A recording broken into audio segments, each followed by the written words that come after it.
Well, good morning. It is so wonderful to be with all of you. I have been to your beautiful country, I don't know, maybe 7 or 8 times, and every time I just can't wait to come back. I feel so much hospitality from all of you, but I don't think I've ever been to the Gold Coast before. This is new to me, and I'm staying in Surfer's Paradise, unbelievable. So it's just been gorgeous. And then yesterday, I had the opportunity, we had one day off. Of course, it rained on our one day off, but it was okay because I had 2 gifts from our Creator. One was a glimpse of a beautiful rainbow. I don't know if any of you saw it. So in the midst of the rain, it was absolutely stunning. And then the second was my daughter and I got to go to the wildlife sanctuary. And I know maybe to you, kangaroos are no big deal. But I've seen them before, but she's never been to your country and she had never seen them. And we were watching this one kangaroo and we thought that there was a little Joey inside of her squirming around, but we were patient and we waited and we waited and waited, and then we saw a little head poke out and the Joey jumped out and we were just delighted. It was worth the whole day going there just to see that. So much fun. And I wanted to show you just a couple family photos so you know kind of where I come from. We have a picture of my husband and me. Warren and I have been married for 38 years now, which is amazing. To me, it's gone so quickly. I guess that's a good sign. And after 9 years, we had 2 daughters. We were blessed with children, Samantha and Johanna. They are 3 years apart. And the older one, Samantha, as you heard, got married. She married Will in August. So now we have the chance to see what it's like to have a son. And I'm so enjoying that. And then we have, I think, one more family photo. But I want to commend all of you just for showing up today. I know that in my experience, Tuesdays is a big work day. Whether you work at the church or in business or at a school, you've given up something to be here today. And I just want to commend you for doing that and joining us in this really important conversation. And I want to acknowledge that we all come from different kinds of churches, different kinds of backgrounds, considering women in leadership. But this session and the rest of today, really all of it is for all of us. No matter what kind of church you come from, no matter what size your church, we are going to seek to serve together better. And we're going to learn from each other, not just from me or Melissa. We're going to learn from one another today. And some of this will be serious and sobering, and I promise you that some of today will also be lighthearted and hopeful and maybe even some fun. I am so sorry. I'm late. I'm really late. Oh my goodness.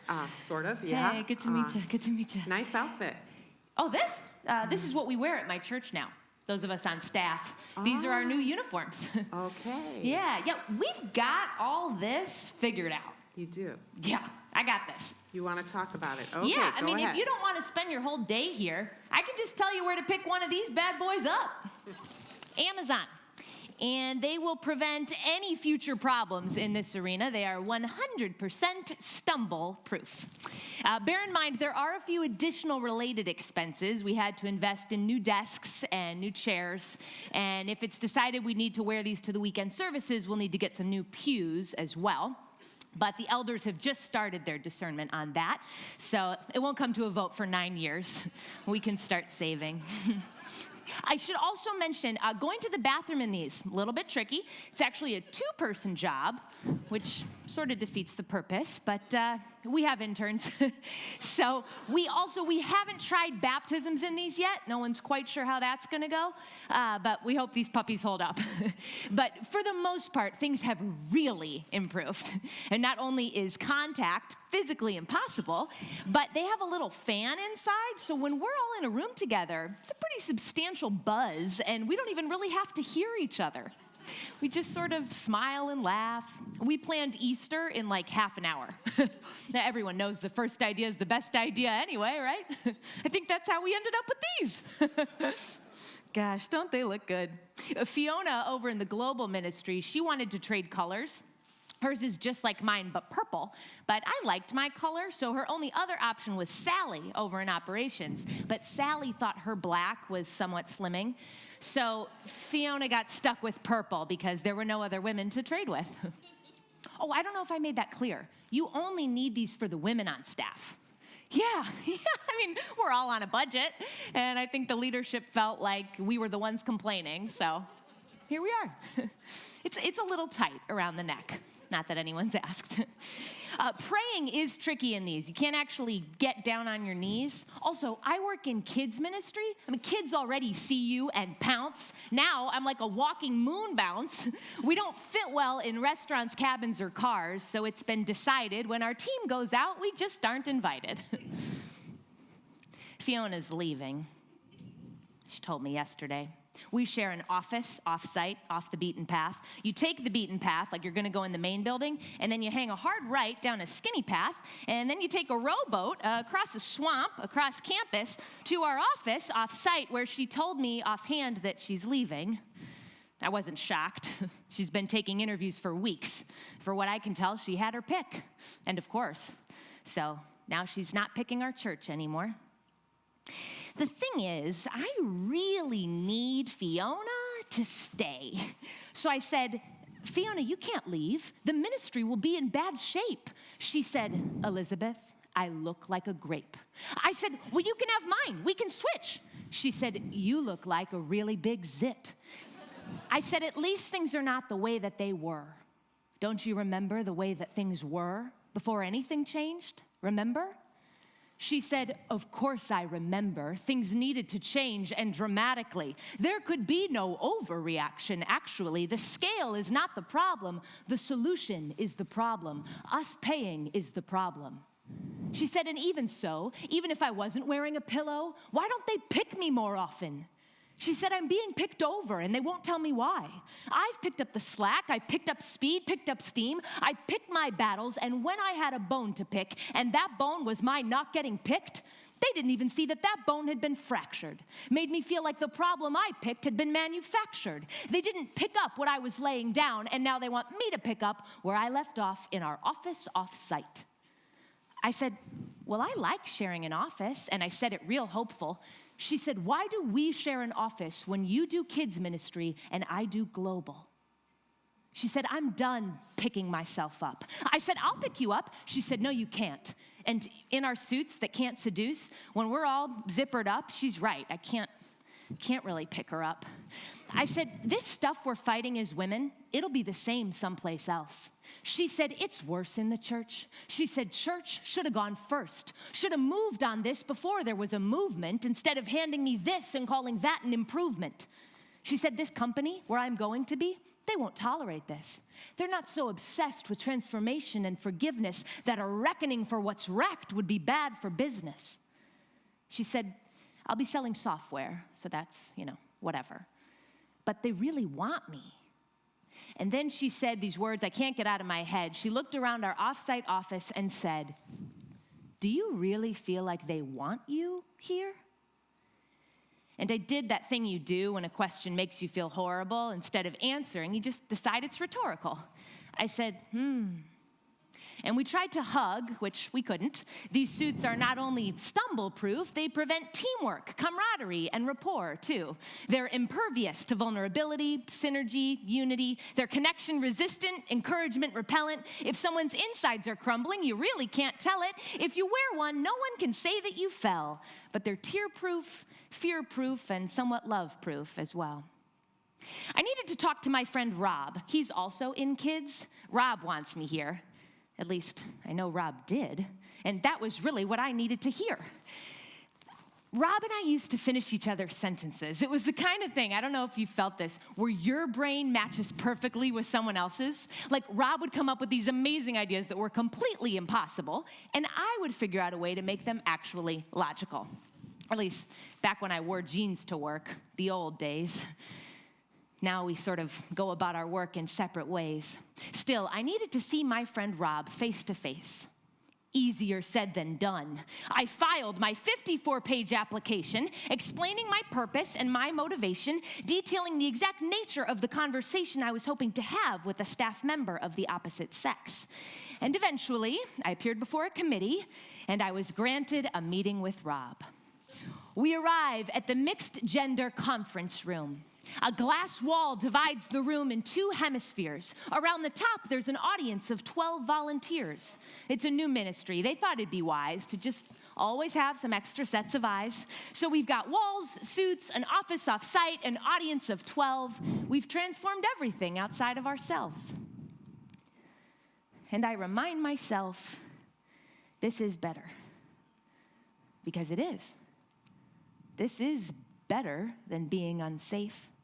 Most things are. It's a pretty low bar, but they've met it, so. Isn't better enough? Isn't it my turn to buckle up and say yes to this version of better that they have made? Out of a whole lot of Band-Aids, but at least no one need look at the open wound. At least work can resume. More damage might ensue, but we can outrun the long run because it's always almost Sunday, and there's work to be done. Rob and I can't speak through the glass wall. Instead, there's a table with a pile of approved words. Rob has one too.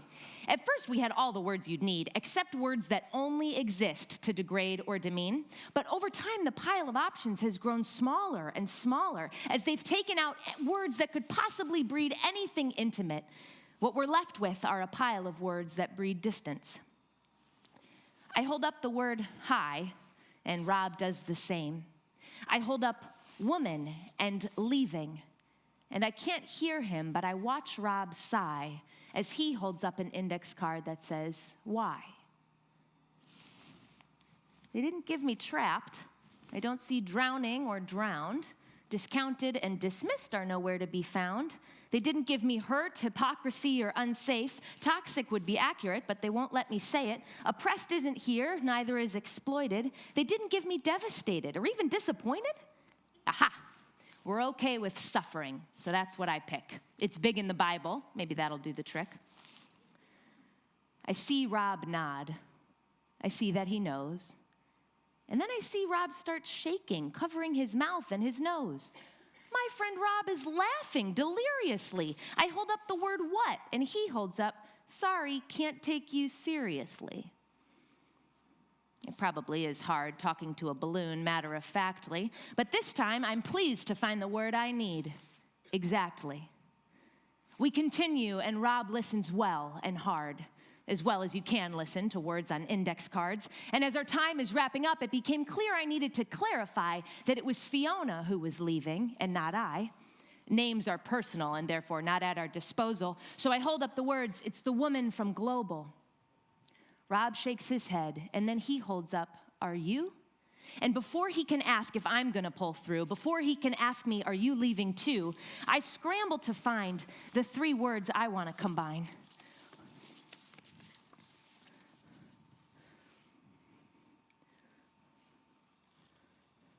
Somehow. Because Fiona isn't. Because it will be Sunday, someday, soon. Because this is really tight around my neck, and I don't think it's a good use of our budget. Because I loved working with you, Rob. Because I don't like working around you, Rob. Because I feel like we're all getting robbed. Because the stakes are too high and the bar is too low. And for better or worse, I still love the idea of the local church. The blueprints are breathtaking. Oh, I was built to help build it. So, Rob, we're going to need to find wherever they hid the rest of the words, because we're going to need all of them to begin.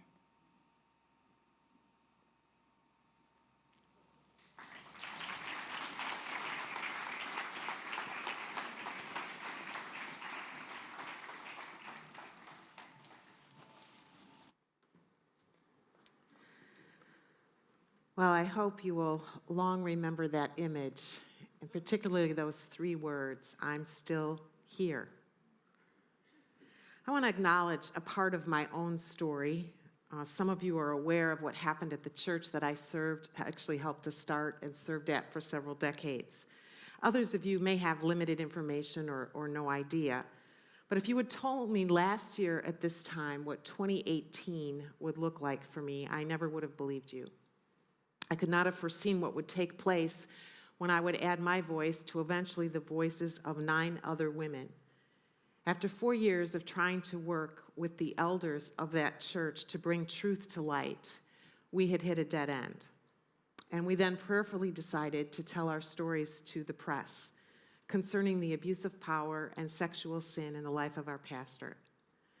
This has been a year of heartbreaking pain, deep anxiety and fear, some strained relationships, and some difficult words to read on social media. However, it's also been a year of tremendous growth for me and for so many other people.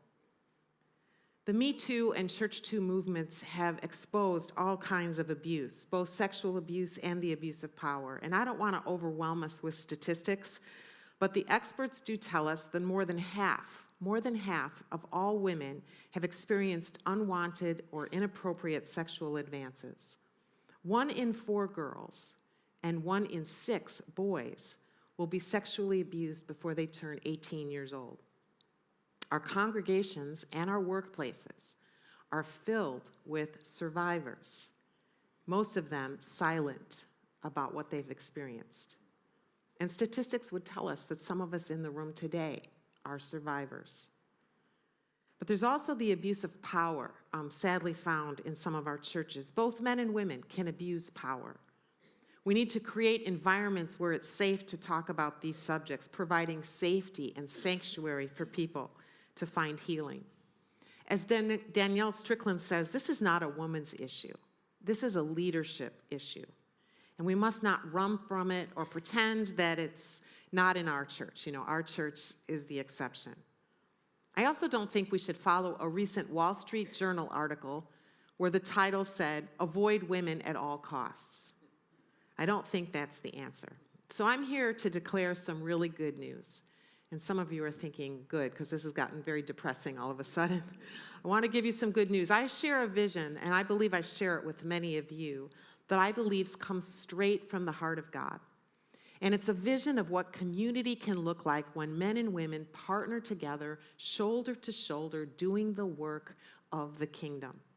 It's marked by mutual respect and genuine love, and it's a beautiful picture described in Psalm 133, where it says how good and pleasant it is for brothers and sisters to dwell together in unity.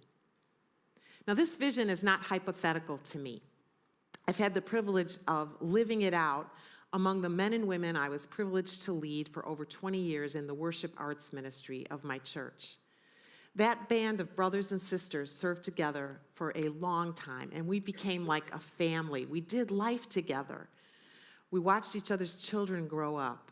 We have stood at the graveside of each other's parents. I got to pastor the weddings of some of their kids and dance at the wedding. And we loved one another well as we served together day by day. And as you know, Sundays come around with amazing regularity. Every 7 days, there's another Sunday, right? And so when you're a part of a team that's planning those experiences, you can get very close to one another. In fact, some of you are experiencing this right now on your teams. And you know what I'm talking about, brothers and sisters working together in a unified way.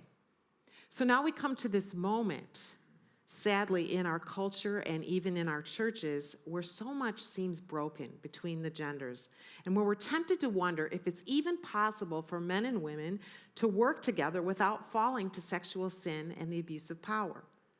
What will be required for going forward toward healing and health? And if you're a leader who believes your current team is already healthy, you might be thinking, we're doing really well. I'm so glad you're here today, and I hope that maybe you can even improve how you're doing and do even better going forward. Let me describe the journey we're going to be on together today. I do not come to you as an expert in psychology or human resources. I am simply a fellow church leader. We began with a look at Scripture, and we were seeking to ground our time in God's design for men and women, and I'm so grateful for what Melissa taught us. In this session, we're going to take a look back. We cannot move ahead without reflecting on our own past with these issues, and then we're going to assess our current reality. All of that is in preparation for this afternoon after lunch, where I promise you we're going to get very, very practical and look forward. First, I believe you and I need to know the story we bring to this conversation, to this moment. Did you know that each of one of us ushers in our own background to the reality of men and women working together? We each have a lens or a perspective that is forged first in the home we grew up in our family of origin, and then in our school experiences, and then our earliest jobs and our key relationships. So let me give you some of my story. I grew up as a baby boomer in a family where my mom did not work outside the home. In fact, she didn't even have a driver's license. She didn't want one, and so my dad, like many of the men, really all of them in the neighborhood where I grew up, the men got in their cars in the morning and drove away to their jobs, and the women stayed at home. And there were many, many children. One family had 11, so we had a really huge neighborhood of children. My mom, however, not only did not work outside the home, she really didn't volunteer for anything either. She was like always home. And this is what I saw with her. She never had a chance to go to college or to have a career, though she really, I think, wished that she could have. The wonderful church we attended was only 3 blocks away from our house, and I am so grateful to that church. It formed me in so many ways. It's where, at the age of 7, I gave my life to Jesus Christ. And that church, I am in great debt to them. But here's what I saw in that church. Up front on Sunday morning, it was only the men who led. In fact, they sat, maybe some of you can relate to this, they sat in chairs that looked like thrones. And there were 4 thrones that the men sat in their business suits on Sunday morning. The only women I saw were in the choir or occasionally a soloist. Men at that church could become what we call deacons. Some would call them elders or the board, but my dad was actually a deacon for many, many years. Women could be deaconesses, which meant, and I'm not exaggerating, that they would do hospitality, primarily food for funerals. That's what the deaconesses did. I did not see women on any board at the church or a part of any strategic decisions that were made there. I only saw them lead in women's ministry and children's ministry. Women did not lead grown men, ever, unless they were missionaries overseas, and for some reason that was okay. So if it was far away, they could lead men. So I began to wonder if something was wrong with me. I honestly thought maybe God had made a mistake when the gifts were handed out. Because at school, I was discovering I was a leader. I was the first girl president of our student government. I was a leader on competitive teams and in the theater department. But I wondered if I could ever use leadership in a church setting. If I could ever use the gifts God gave me to make a difference in the lives of men and women. In high school and college, I assumed that I would leverage whatever strengths God had given me in the secular world. I studied to go into media, and that was my plan. So what did you see growing up that has formed your perspective? First, what did you see in your home? Did you have 2 parents at home? And if you did, was their experience of partnership pretty traditional or not? If you grew up going to church, what did you see there? Did you ever have a female boss in your background? All of this matters more than we know because it's part of our story, and it has a lot to do with what we feel comfortable with. So just to give you an example, I served on the management team at Willow Creek at my church for many, many years. I was one of the first people when that was formed. I was on that team, and I was the only woman for a long time. And one Tuesday, we always met on Tuesdays, right around this time, and one Tuesday, we were talking about so many issues on the agenda, and we didn't finish what we had to talk about. So one of the guys spoke up and said, you know, we have to break up this meeting. We've all got to go to other meetings, et cetera. So I think the only solution is for us to meet tomorrow morning at 6 a.m. for breakfast. Good with everybody? Can everybody do that? We'll meet at such and such a place. All the men in the circle nodded their heads, and they were all fine. And I was having like a minor heart attack in the moment because I had 2 young children at home. I had a nanny who didn't show up until 8 a.m. I had a husband with a job. And I was looking at these men, and that's when it hit me. And this is probably would not be true today, but this was many years ago. And every one of those guys had a wife who stayed home full time. And my thought in that moment was, I need a wife. If I just had a wife, I could do this meeting No problem. And I don't think any of them intended to exclude me. I don't think they were being unkind. They just didn't look at it like I did. Their lens was different. So I want to take a moment, a few moments actually, and have us talk at our tables. And here is the question. Think of one detail. You can't tell your whole story, but think of one detail in your story that has influenced you. A picture either in your home or at school or at church that has influenced your picture of men and women and the roles that they play. Doesn't mean you necessarily agree with it now, but you just realize, okay, this was part of my lens, my perspective that I brought with me. So turn to one another at your tables and briefly share, each of you, at least one detail from your story. Okay, I'm going to wrap you up. I hope you had some interesting conversation about this, and that can be continued throughout the day. But we each bring this comfort level and lens with us to the experience of working with the other gender. And what I have learned is that sometimes that is actually more influential for us than our theology. We can have in our head a certain position that we hold about women in leadership, but then the reality might be different just because of the comfort factor. I'll give you an example. A friend of mine was working in the southern part of the United States at a church. She was working with the college ministry, and she had the privilege of leading a young woman to faith, leading her to Christ. And so it was time for a baptism service, and the young woman that she had led to faith asked her, "Could you baptize me?" And she just innocently asked the question, "Could you be the one who baptizes me?" Well, that hadn't really been done at this particular church, so the woman who was on staff went to the senior pastor and asked him, and to his credit, he didn't want to give an impulsive answer, so he said, "Let me think about this. I gotta think about this a few days." So he did, and then after that, he came back to her, and he said, "I've really wrestled with this, and I don't think I have a theological reason that you couldn't baptize, and I don't really have a biblical reason." He said, "If I'm honest, it's just a comfort thing." He said, "In the churches that I've been in my whole life, it's only been the men, and they did immersion services." And he probably jokingly thought, maybe you'd drown her or you couldn't pick her back up or whatever. It was a comfort thing. But he said, because I've decided that was my perspective, I will say yes, you can absolutely do the baptism. Another friend of mine joined the staff of a church as the worship arts pastor. And that job had previously been held by a man. And that role was included in what they called their leadership team, which was about 10 senior leaders of the church who would meet and discuss the overall church business. Well, the man who had held the job had been in that circle, but the senior pastor came to my friend, this woman, and he said, I know that this role has usually been at that table, but it's all men, and we're just really not comfortable having a woman at that table. So we're going to assign this guy to tell you everything that we talk about in the meeting, but we're not really going to include you in that meeting. And that's like trying to do your job with your hand tied behind your back, particularly if you're the worship arts pastor, because you really need to know what's going on and what the strategy is. But he just wasn't comfortable with it.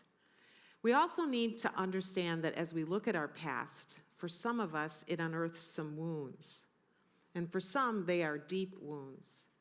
Maybe whether you're male or female, you've been hurt by the abusive power of another leader.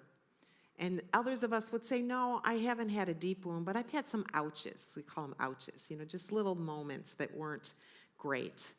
But whether your path and your pain has gone deep or you find yourself more in the category of some awkwardness and discomfort, I really believe that before we can look forward, we have to provide a space for lament, for confession, for transparency. I don't think we can rush through that to move into the future. Ruth Haley Barton offers some tremendous questions that all of us can ask ourselves, and I have this for you in your handout, so you don't have to try to write them down. But this is as you look at your network of relationships at work, in your family, and in the church. She says, what biases and generalizations do I make about the other sex? For example, do I assume that men do not have feelings, or that women are so relational that they can't make tough decisions? What buzzwords or emotional reactions are associated with these generalizations? Is there anything in my behavior or in the culture of my organization that would make members of the other sex feel uncomfortable, unwelcome, or discriminated against? Do I ever use labels, make jokes, or display cartoons or pictures that might offend members of the other sex? Do I ever schedule work-related events that exclude members of the other sex, such as all-male golf outings or women-only lunches? Now, this is not to argue that you can't occasionally be with all people from the other gender, or from your own gender. I certainly do that. But strategically, when you think about leadership in your organization or ministry, let me give you an example of this. There's a pastor I know in California, great guy. He's very athletic, and so every Friday he invites the male members of his staff to come over to his house and play basketball. Now, that may seem completely innocent, but what the women on staff have discovered is that there's a lot of ministry that gets discussed on that afternoon, and they're not included in it. They don't know what happens there. Next, when I have asked for input from members only of my own sex, do I assume that I have gotten all the input I need, or do I actively seek contributions from both men and women? And then the last one, am I significantly more comfortable with members of my own sex than with members of the other sex? If so, why? Am I willing to push beyond my discomfort so that I can be more at ease? After 20 years of serving on the church staff at Willow Creek, after a sabbatical, I discerned that it was time for me to make a transition, so I joined the executive team of the Willow Creek Association, now called the Global Leadership Network. And when I made that move at that time, that executive team was all men. So by that time at the church, many women had joined me on the management team. Now I'm starting again with a team that's all men. And they used to meet every Monday for lunch at a restaurant. And it was really a time for them to reconnect with each other. And then they would go back to the office and attack the agenda. So I remember the Sunday before I was going to join them for my first lunch, the first woman to sit at that table. And I said to my husband, should I study the sports section of the newspaper, so that I know what to talk about with these guys? And I was just trying to figure out how we were going to get along, because I knew that it was awkward for some of them, too. And I had empathy for that. They just weren't used to it.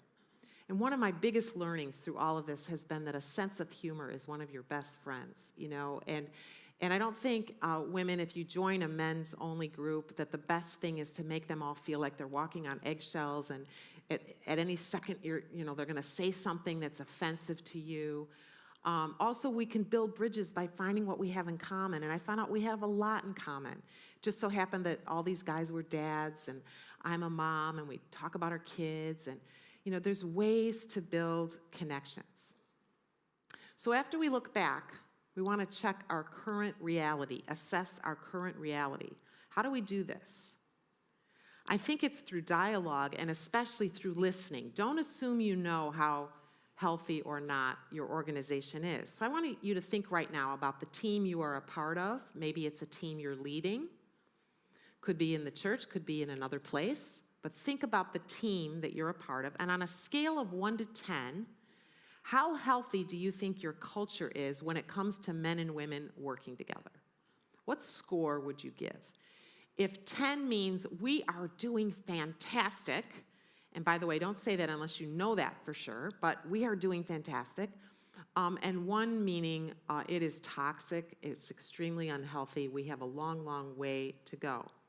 How aware are you about how other people feel about your culture and how healthy it is? Is it possible that some of us have blind spots to what other people are experiencing? A few weeks ago, I was doing a workshop on these kinds of issues, and I asked people to give a number from 1 to 10. And it was a beautiful day, and at the coffee break time, we went outside, and I went outside, and there was 2 young guys standing there. I didn't know them before, introduced myself, and I said, just out of curiosity, what number did you give your church team? And one of the guys said, I gave us a 9. We were doing really great. And the other guy said, yeah, I agree, we're doing well. I would say 7.5.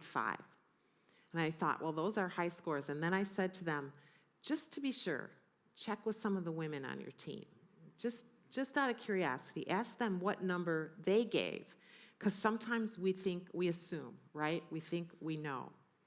For a moment, I want to speak to the men among us. If you're a male leader, why not invite a few women with leadership gifts to go to lunch or to meet you in your office for coffee. I know it takes a lot of guts to ask some good questions, but open up these issues with the people most affected by your decisions. Are you willing to ask them some key questions and then, here's the hard part, genuinely listen to their answers? So I've given you a few questions that you could ask, such as, what kind of opportunities have you found in our organization? Do these opportunities line up with your interests and passions? How safe do you feel on teams with men in our organization when it comes to expressing your point of view? Do you feel heard? What kinds of limitations have you sensed here for the full use of your abilities? Have we clearly articulated our position on women in leadership in a way that makes sense to you? Do you understand what it is that we are declaring or that we believe here? Do the male leaders and communicators here ever say things that are less inclusive than they should be, or sometimes hurtful, even if we don't intend for them to be so? Have you experienced any joking around that has felt derogatory or inappropriate to you? On this communication thing, let me give you an example. There was a guest speaker at my church one time, excellent teacher of the Bible. He was really great. But every example he gave in his message, he spoke for about 40 minutes, and every example he gave from his personal life, from his home life, was from the perspective of his wife being a full-time homemaker. And by the way, I have nothing against full-time homemakers. I think it's a great choice for a lot of women. But every example he gave was from that perspective. And I was looking around the room, and I was seeing so many women I know who work outside the home, and I was thinking, I don't think they feel included in this conversation, because he was saying it as though this was everybody's experience and reality. All right, the last question for male leaders to ask is the riskiest, but that is simply an open-ended question. What else is important for me to know? And then I urge you, and you're going to have to pray without ceasing in this meeting, I urge you to be quiet, to not get defensive. Your job at that point is not to defend yourselves, just listen to what they have to say. Essentially, you're saying, help me understand. And if you have the maturity and the courage to ask these questions, your job, I think, then is to say, what's our next step? Where could we go from here? I guarantee if you initiate these kinds of conversations, even in really healthy cultures, your own sense of urgency about this issue will increase. Because when we listen to real people who we care about and what their reality is, it sparks in us a desire to do even better. In some churches, women may not be confident enough. If you don't think they're confident enough to tell you, male leaders, another option that I've seen some churches do where women, they just feel intimidated about it, they're afraid to be honest, is form some focus groups with women only, led by one of your women leaders, and ask the same questions that I propose, but let them know that you're going to be reporting back to the men a summary of what was said in that meeting, and you might need to go that route at first. As we mentioned earlier, the statistics concerning the number of women and sometimes men who've experienced some form of sexual harassment in the workplace are staggering. And so a part of assessing your current reality is creating a culture where it's safe for any employee or a volunteer to come forward when they feel something has crossed a line, either verbally or physically. Our bias needs to be to believe them.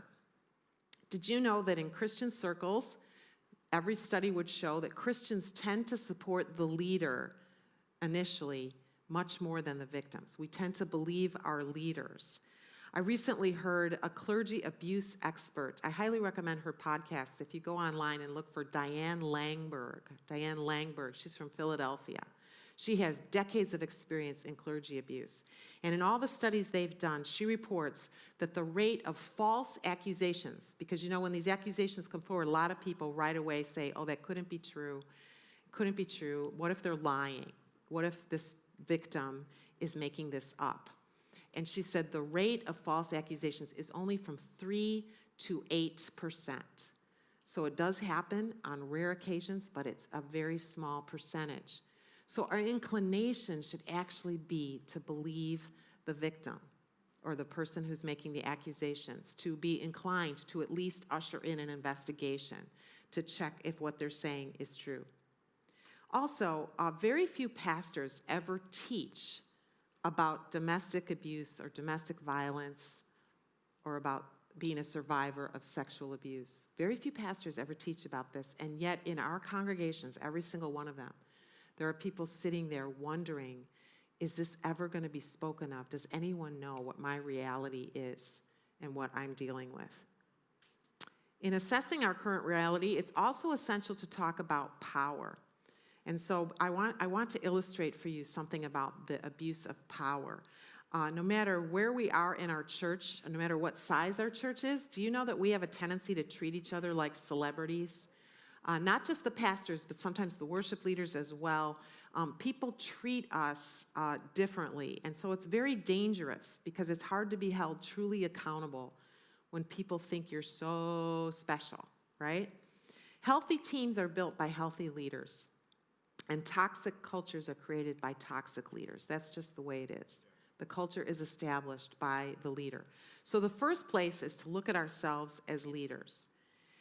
Every time we've done a workplace culture assessment, I don't know if you have some of those here. We have one in the States called Best Christian Workplace, I think. But there's these different tests that you can take. And do you know what happened? They're anonymous. Okay, so you take this test and everybody evaluates on all kinds of dimensions the culture that you're in. However, what's so interesting is every time you do it, you will discover, guess who scores the culture the highest? Guess who thinks it's really pretty great? The senior leaders.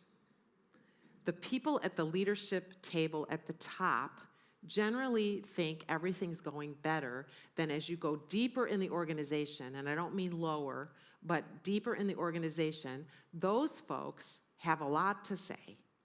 And often it's not as great as what the leaders think. Now, I'm learning along these lines of power that the absolutely most difficult person to lead is myself. And senior leadership roles are breeding grounds for unhealthy behavior, for certain sins. Sins of pride, sins of self-absorption, sins of entitlement, and especially sins of narcissism. I read a challenging book by a former Lutheran pastor named Paul David Tripp. I love the title of his book. It's titled Dangerous Calling. Dangerous Calling. He's basically saying that this pulpit that I'm standing behind, this is a dangerous place to be for a human being. And here's what he says. I've given you this quote, I think. He says, "I know I am not alone. There are many pastors who have inserted themselves into a spiritual category that doesn't exist. Like me, they think they're someone they're not. So they respond in ways they shouldn't, and they develop habits that are spiritually dangerous. They are content with a devotional life that either doesn't exist or is constantly kidnapped by preparation." You know what that means? You're studying the Bible supposedly for your own relationship with God, and you think, oh, that would be really good in my sermon for next Sunday. And pretty soon you're like a professional Christian instead of follower of Jesus. And this can happen. It's happened to me so easily. They are quick to minister, but not very open to being ministered to. They have long since quit seeing themselves with accuracy and so tend not to receive the loving confrontation of others. And they tend to carry this unique category, meaning I am special, home with them. And they are less than humble and patient with their families. One time I had the privilege of interviewing Dallas Willard, who writes a lot about spiritual formation. And I asked him a question. I said, how do you know when you're starting to get off in your own life, your inner life, when your soul isn't quite right? Like, how do you know? And I expected this brilliant man to give a very, academic answer. When I read his books, I have to read each page 3 times to understand, what he's saying. Just brilliant stuff. And he gave such a human, simple answer. He said, I know something's off when I become more easily irritable with the people I'm closest to. Easily irritated at home. And that happens so often with those of us in leadership. We all have blind spots. The Wall Street Journal recently had an article, and the headline was, How to Know If You're a Jerk in the Office. It was all about how easy it is for us to be clueless. I love Psalm 19, verse 12, that says, Lord, forgive my hidden faults. We confess our sins, the ones we're aware of, but there's also these hidden faults that we need the Spirit to unearth and reveal to us. I had an opportunity a couple years ago to be a part of an executive coaching group. It was 10 people, and I was the only church leader in the group. All the rest of them were in business. And it was led by a man named Jim Dethmer, Dethmer, who's written a great book called The 15 Commitments of Conscious Leadership. The 15 Commitments of Conscious Leadership. Anyway, I'm in this group for a whole year, and we get together for several hours. And one day, he went up to a flip chart, and he drew a cycle, and it has to do with the abuse of power. And I was, again, the only church leader in the circle, and the whole time he was talking, I could see, bells were going off in my head. I could see the application of this to church life. So I'm going to apply this now to church life. The things I'm about to say, he didn't say because he was talking to CEOs. But this is the cycle that he shared with us. He says, first of all, it starts with obligation. Obligation. So for a senior pastor or any church leader, there is a certain amount of obligation, and it's really a lot for many people, no matter what size your church. There's this sense that there's never enough hours in the day. There's so much to be done. The job descriptions are often unrealistic. Maybe you're really running lean financially. You don't have the numbers of staff people that you really think you need.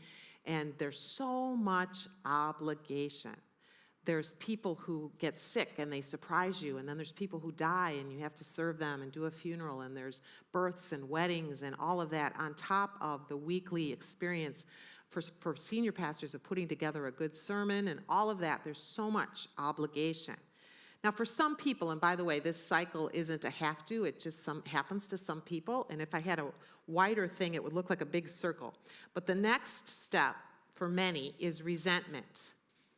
So we have this sense of obligation, and some of us start to feel, and it starts small, by the way, just little seeds of resentment, like, nobody really understands me. And the elders, they don't really get how hard this job is, and I'm certainly not paid enough for what I'm doing. And I'm always available. There's no margin in my life. I don't get to do what I want to do. I'm always doing what I have to do. That's the kind of resentment. And like I say, it starts small, and for some people, it starts to grow over time. And what resentment can then lead to is a feeling of entitlement. And this is where the evil one sort of guides us into thinking, because of all this obligation and because no one's really caring for me, I deserve something. I'm entitled to something.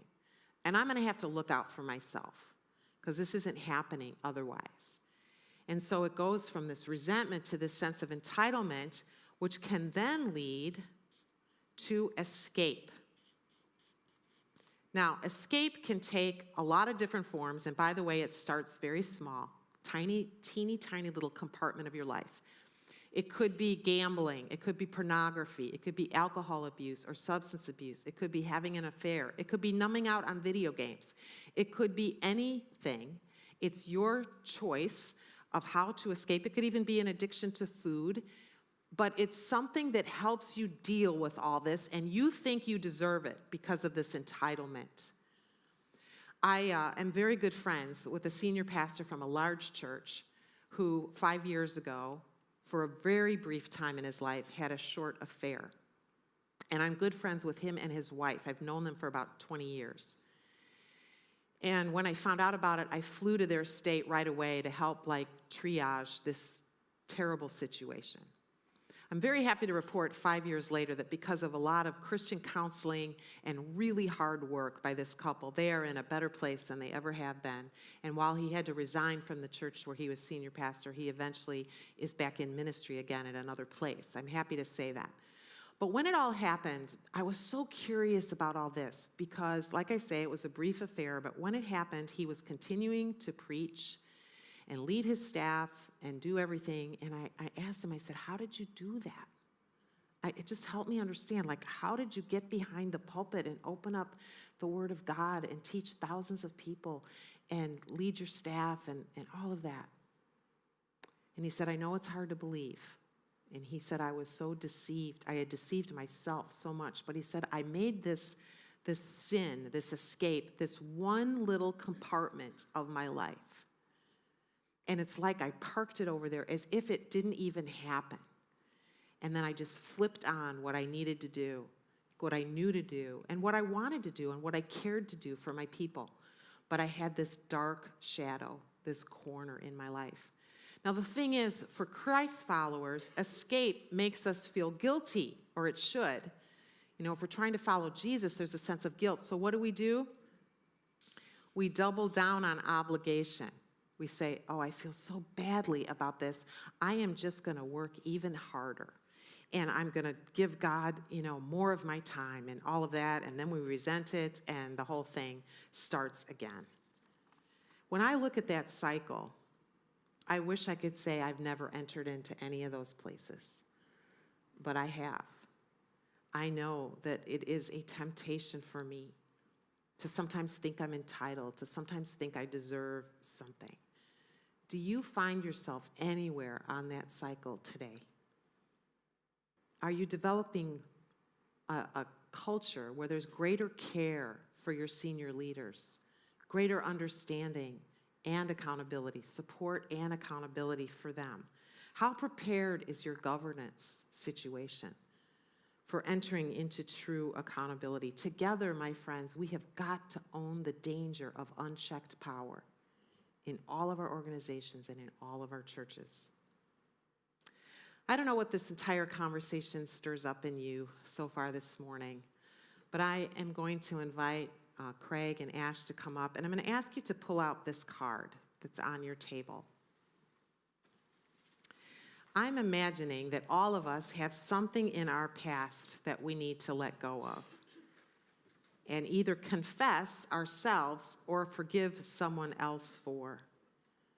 So I want to give us a brief time before lunch for lament and confession.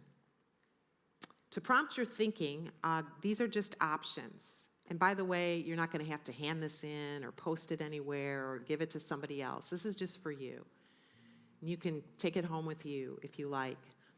But the first one is, Father, I am still grieving a wound from my past. Some of you have a wound from your past along gender lines. Please help me to forgive, and you might want to write a name or just some initials.